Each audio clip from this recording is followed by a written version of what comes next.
Bonjour mes stagiaires, bonjour à tous. On va voir avec vous maintenant dans le cadre de management des organisations, qu'est-ce que c'est la société à responsabilité limitée.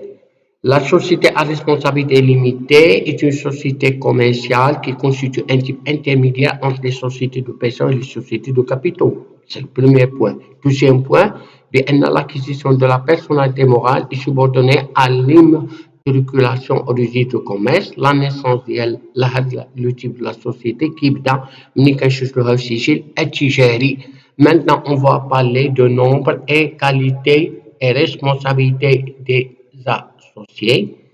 Un ou plusieurs personnes peuvent constituer la société sans dépasser 50. S'il dépasse 50, on va bien dissolution ou bien on va le transformer en autre type de société.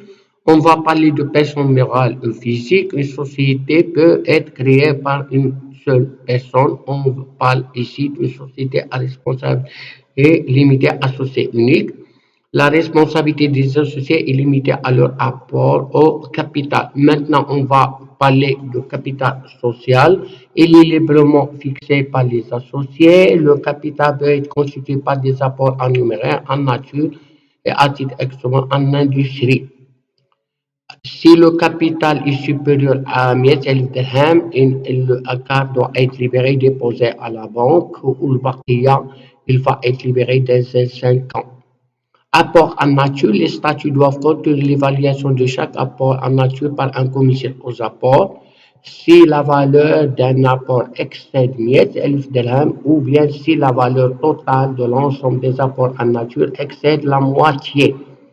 Bainama l'apport en industrie, les parts sociales dans une société ne peut pas être représentées par des apports en industrie, si l'objet social de la société pour l'exploitation d'un fonds de commerce ou d'une entreprise artisanale. Maintenant, on va parler d'un objet social. La loi interdit la vente aux sociétés d'assurance, de banque, de crédit, d'investissement, de capitalisation et d'épargne. Maintenant, on va parler de gérance assurée par une personne physique associée au nom. Les gérants, qu'ils soient associés au nom, minoritaire ou majoritaire, perçoivent à ce titre une rémunération correspondant à leur activité réelle, à leur responsabilité au sein, sont obligatoirement ajustés au régime de la Caisse nationale, au régime d'assurance maladie obligatoire. Les obligations légales, la tenue d'une comptabilité, l'établissement des comptes annuels, l'approbation des comptes annuels des élus après la clôture de chaque associé par les associés, on conserve le document comptable pendant 10 ans. Maintenant, on va parler du commissaire au compte. Le compte de la société au compte est obligatoire pour les sociétés dont le chiffre d'affaires à la clôture dépasse le montant de 50 millions de dirhams, où le compte s'effectue par un commissaire au compte. L'origine fiscale est soumise à l'IS. Merci de votre attention et jusqu'à la prochaine séance. N'hésitez pas d'abonner pour recevoir d'autres vidéos. N'hésitez pas de poser la question.